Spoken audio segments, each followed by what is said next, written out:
Pastikan kamu sudah mengklik tombol like, subscribe, lonceng, dan serta. Bismillahirrahmanirrahim. Assalamualaikum warahmatullahi wabarakatuh.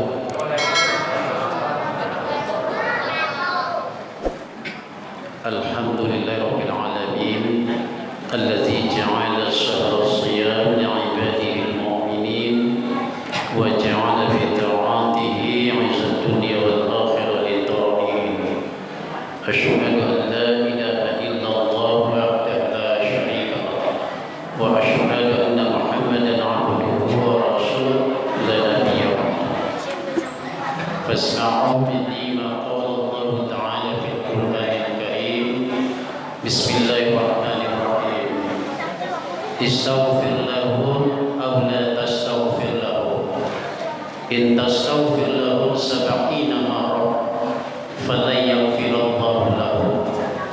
Dzalika bi annahum kafaru billahi wa rasulihi wallahu la yahdil qaumal fasiqin. Shadaqallahul azim. Yang sangat kita hormati dan kita banggakan Bapak Pengurus Masjid Al-Hijrah Koronggana ini dan seluruh jajaran kepengurusan istimewa yang kami muliakan Bapak dan Ibu para shaimin shaimat jemaah tarawih rahimahullah. Kembali mengawali tausiah kita malam hari ini, kita bersyukur kepada Allah, alhamdulillahirabbil alamin, atas nikmat yang diberikan oleh Allah kepada kita semua. Salawat dan salam buat junjungan kita Nabi Muhammad sallallahu alaihi wasallam.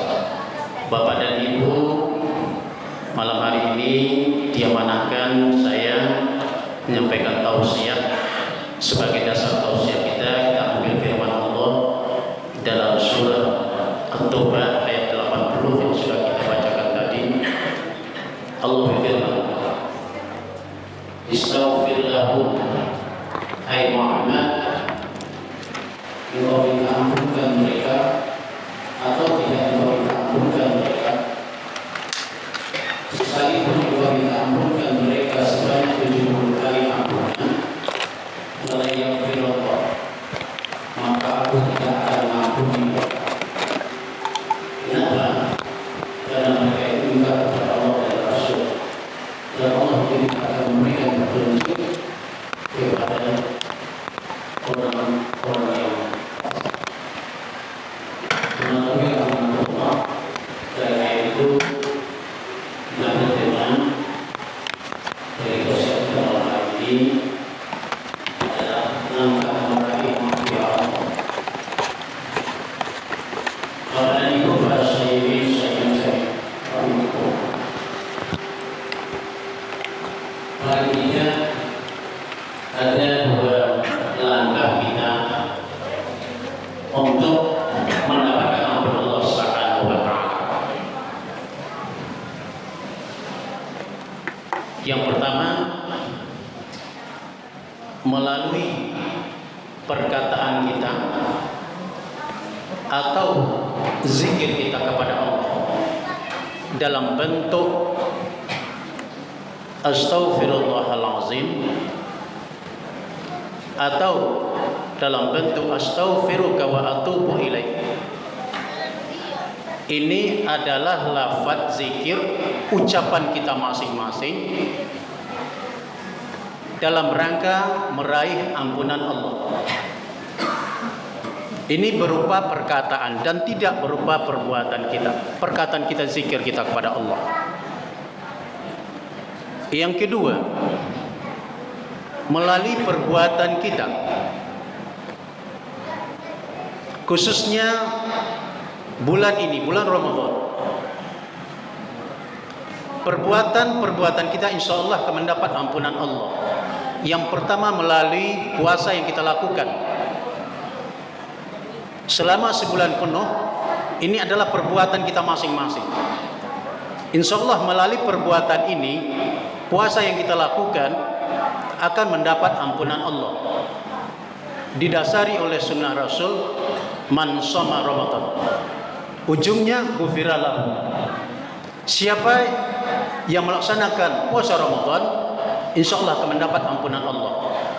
Sadar atau tidak sadar kita, tahu atau tidak tahu kita, puasa yang kita kerjakan akan mendapatkan ampunan daripada Allah Subhanahu wa taala. Itu adalah bentuk perbuatan kita untuk meraih maghfirah Allah. Perbuatan yang kedua, melalui salat tarawih. Setiap malam kita melaksanakan ibadah tarawih, insya Allah perbuatan yang kita lakukan setiap malam itu akan membuahkan hasil untuk mendapatkan ampunan Allah. Didasari firman Allah, man qama Ramadan, siapa yang melaksanakan qiyam Ramadan, salat tarawih, Allah akan sediakan ampunan untuk orang itu. Inilah dua perbuatan yang di bulan Ramadan ini akan membuahkan hasil untuk kita memperoleh ampunan Allah Subhanahu wa taala. Bapak dan Ibu para shaimin shaimat rahimakumullah. Luar biasa kalau kita selalu membiasakan ucapan-ucapan istighfar kepada Allah. Sangat luar biasa sekali. Salah satu di antaranya insya Allah doa kita akan diijabah oleh Allah. Orang yang selalu banyak istighfar kepada Allah, selalu menyebut astaghfirullah atau astaghfiruka ya Allah wa atubu ilaik, insya Allah permintaan doanya akan diijabah oleh Allah. Kita lihat sebuah kisah Ahmad bin Hanbal. Bapak dan Ibu, Ahmad bin Hanbal itu adalah seorang ulama mujtahid, imam mazhab. Orang kenal dulu, banyak orang yang kenal dengan imam mazhab ini, Ahmad bin Hanbal. Tapi hanya sekedar kenal ketika itu, tidak tahu bentuk wajahnya. Karena pada saat itu belum ada HP, belum ada televisi, belum ada. Kita saja Indonesia baru kita melihat televisi tahun 70-an. Nah, dan mendengar berita kita melalui radio. Nah, saat itu Imam Ahmad bin Hanbal terkenal, tapi dia tak tahu dengan wajahnya. Tapi kalau hari ini anak SD pun tahu dengan pimpinan kita. Tidak ada orang yang tahu dengan Pak Jokowi malam hari ini. Nah, tahu wajahnya. Tapi Imam Ahmad bin Hanbal seorang ulama besar, orang kenal tapi wajahnya tidak tahu orang. Nah, pada satu ketika Ahmad bin Hanbal ini ingin safar ke negeri Syam. Dia semula tinggal di Baghdad, dia mau hijrah ke Syam. Dan pergian safarnya itu pada prinsipnya tidak terlalu penting. Dia berangkat sendirian. Berangkat dia pagi, jarak antara Baghdad dengan Basrah itu lebih kurang 570 km. Perjalanan satu hari. Pagi berangkat, insya Allah sore sampai di Basrah. Nah, sampai sore di Basrah Ahmad bin Hanbal. Lalu dia mampir ke masjid, salat asar, dan istirahat sampai salat maghrib. Terus sampai salat isya. Selesai salat isya, Ahmad bin Hanbal tidak banyak dikenal orang, tidak dikenal orang ketika di masjid itu. Dia sampaikan kepada pengurus, "Hai Bapak, saya ini adalah musafir. Saya musafir dan ingin istirahat di masjid." Lalu kata pengurus masjid, "Maaf Pak Kiai, malam hari ini tidak ada orang yang tidur di masjid. Masjid kan akan kami kunci malam hari ini. Mohon maaf." Dijawab oleh Ahmad bin Hanbal, "Saya ini musafir, mohon izin istirahat malam hari ini, besok saya akan melanjutkan perjalanan saya." Akhirnya tetap pengurus masjid tetap ngotot, "Maaf Pak Kiai, sekali lagi kami pengurus tidak ada yang tidur di masjid malam hari ini, masjid akan saya kunci, mohon keluar." Akhirnya terus keluarlah Ahmad bin Hanbal, sampai di luar pun ngomong kepada pengurus masjid untuk bisa istirahat di masjid. Mendengar ngomong di luar, nampak oleh seorang laki-laki penjual roti atau produsen roti. Dia dekati Pak Kiai sama pengurus masjid ini dan bertanya apa yang terjadi. Pengurus masjid menyampaikan, "Ini Pak Kiai musafir, Tapi Masjid Amam hari ini akan kita kunci, tidak ada orang yang nginap. Nah, mendengar hal yang demikian, ditawarkanlah jasa dari seorang laki-laki penjual roti tadi. Pak Kiai, istirahat saja di rumah saya. Ada tempat untuk Pak Kiai istirahat malam hari ini. Akhirnya diterima oleh Ahmad bin Hanbal. Diterima oleh Ahmad bin Hanbal, istirahat dia. Sampai di rumahnya laki-laki penjual roti ini, ditawarkan, ini tempat Pak Kiai istirahat di sini, ini kamar, ini semuanya tempat, ada minum segala macamnya disediakan. Setelah istirahat Ahmad bin Hanbal memperhatikan apa yang dilakukan oleh laki-laki penjual roti tadi. Rupanya setelah dia perhatikan apa yang dilakukan oleh penjual roti tadi, setiap apa yang dikerjakannya, gerakannya selalu menyebut astaghfirullahalazim. Apa yang diambilnya astaghfirullahalazim. Setiap gerak langkahnya selalu dia berzikir kepada Allah dengan ucapan astaghfirullah. Heran Ahmad bin Hanbal kepada laki-laki ini. Akhirnya Ahmad bin Hanbal mendekati dan bertanya, wahai laki-laki, ya Syekh, sudah berapa lama saudara melakukan ini? Selalu istighfar kepada Allah. Dijawab oleh laki-laki itu, penjual roti itu, ini sudah lama Pak Kiai. Saya sudah lama selalu berzikir kepada Allah. Lalu ditanya oleh Ahmad bin Hanbal, apa manfaat yang kamu peroleh dengan kamu berzikir setiap saat, setiap apa yang kamu lakukan? Alhamdulillah, doa saya semuanya diijabah oleh Allah, didengar. Rezeki saya alhamdulillah, saya bisa buat rumah untuk anak-anak dan bisa memberikan pendidikan kepada anak saya. Lalu ditanya lagi oleh Ahmad bin Hanbal, apa doamu yang belum dikabulkan oleh Allah? Dijawab oleh laki-laki tadi, hanya satu yang belum doa saya dikabulkan oleh Allah, yaitu saya kepingin ketemu dengan imam besar, ulama mujtahid yang bernama Ahmad bin Hanbal. Mendengar hal yang demikian, Ahmad bin Hanbal takbir, Allahu Akbar. Wahai ya Syekh, saya ini adalah Ahmad bin Hanbal. Allahu Akbar. Karena istighfar kamu itulah saya sampai di Basrah ini. Karena istighfar kamu itulah pengurus masjid tidak membolehkan saya istirahat di masjid. Karena istighfar kamu itulah saya mau istirahat di rumahmu. Masya Allah. Wallahu alam dengan kisah bapak dan ibu. Artinya apa? Kisah membuat jadi iktibar bagi kita bahwa orang yang selalu istighfar kepada Allah, insya Allah doanya akan diijabah oleh Allah, permintaannya akan didengar oleh Allah, permintaan kita akan didengar oleh Allah. Kalau ada doa awak yang belum terkabul, perbanyak istighfar kepada Allah Subhanahu wa taala. Kalau ada nana lu dapat minantu, anaklah kadang jo, perbanyak istighfar kepada Allah. Kalau ada suami yang agak nakal, nah, ajak mengarjon awak ibu-ibu, istighfar kepada Allah. Apa-apa baik itu pula.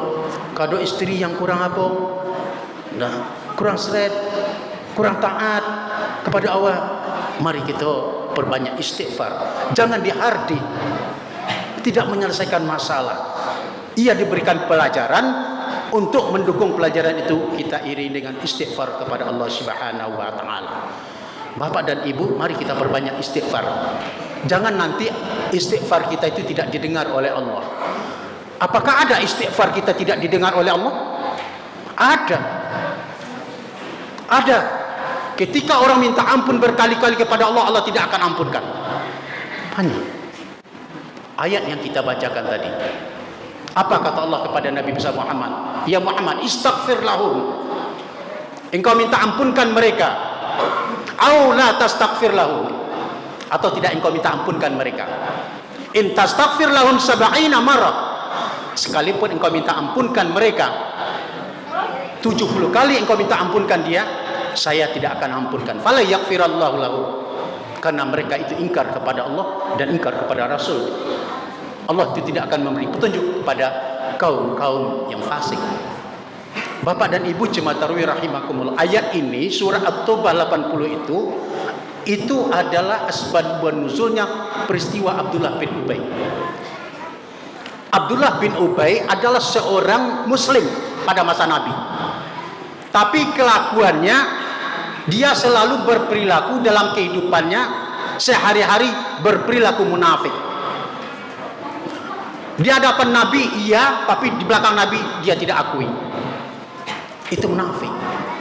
Di dalam hadis Nabi ada 3 indikator munafik itu. Yang pertama, apabila dia berbicara, ngomong, selalu bohong. Itu indikasi munafik itu. Apapun dia, siapapun dia, nah sekalipun udawa. Nah, kalau suami yang selalu pembohong, itu perilaku munafik. Sekalipun ibu-ibu, istri, kalau selalu pembohong, itu termasuk munafik. Abdullah bin Ubay itu dia. Nah, Abdullah bin Ubay ini begitulah pelakuannya. Nah, sampai pada suatu saat Abdullah bin Ubay ini sakit dan akhirnya meninggal.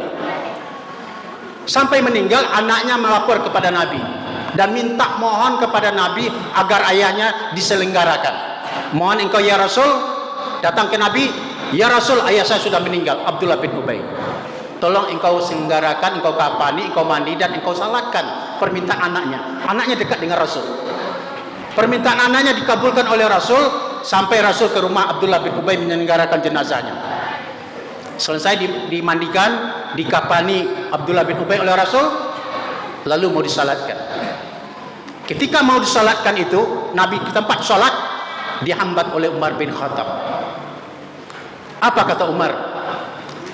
Ya Rasul, apakah Allah tidak melarang untuk mensalatkan jenazahnya yang itu merupakan musuh-musuh Allah? Karena Nabi pernah didengar khutbah oleh Umar bin Khattab bahwa tidak boleh mensalatkan musuh-musuh Allah. Menghambat Umar bin Khattab, Nabi berkata, hai Umar, inni ukhayyir. Hai Umar, kali ini adalah pilihan saya untuk mensalatkan Abdullah bin Ubay. Mendengar Rasul seperti itu, Umar mundur sampai ke tempat salat, mau mensalatkan jenazah Abdullah bin Ubay, turun ayat, wala tusalli ala ahadin minhum mata abada. Hai Muhammad, jangan kau salatkan Abdullah bin Ubay itu. Akhirnya Muhammad Nabi besar tidak jadi mensalatkan Abdullah bin Ubay dan bermohon kepada Allah, minta ampun kepada Allah. Ya Allah, tolong engkau ampuni Abdullah bin Ubay ini. Nah, kalau engkau minta ampuni 70 kali saya minta ampun kepada engkau, saya lakukan, saya bacakan. Kalau engkau ampuni Abdullah bin Ubay ini, seandainya engkau ampuni Abdullah bin Ubay ini, saya bacakan Allahumma firlahu untuk Abdullah bin Ubay, atau astaghfirullah sebanyak 70 kali akan saya bacakan ya Allah, kata Nabi kepada Allah. Dijawab oleh Allah At-Taubah ayat 4, istaghfir lahum aw la tastaghfir lahum. Hai Muhammad, jika engkau minta ampunkan dia atau tidak engkau minta ampunkan dia, sekalipun engkau minta ampunkan, in tastaghfir sab'ina marrah, sekalipun engkau minta ampunkan dia 70 kali, fala yaghfirallahu lahu, Allah tidak akan ampunkan, saya tidak akan ampunkan dia. Kenapa? Karena itu ingkar kepada Allah dan ingkar kepada Rasul. Wallahu la yahdil qaumil fasiqin. Allah itu tidak akan memberi petunjuk kepada kaum-kaumnya yang fasik. Bapak dan Ibu jemaah tarawih rahimakumullah. Nah, momentum Ramadan adalah bulan maghfirah. Kita raih ampunan Allah ini melalui 2 hal tadi. Yang pertama melalui istighfar kita, perkataan kita, zikir kita kepada Allah dalam bentuk perbanyak astaghfiruka ya Allah wa atubu ilaik. Yang kedua melalui perbuatan kita, salat tarawih terus kita lakukan, puasa terus kita lakukan, insya Allah kita akan mendapat ampunan Allah. Mudah-mudahan kita tidak ditutup istighfar kita oleh Allah. Maka hindarilah perilaku munafik dalam kehidupan kita. Banyak maaf, billahi taufik wal hidayah. Assalamualaikum warahmatullahi wabarakatuh. Ya badratin ya badratin min haza kull kamali ya badratin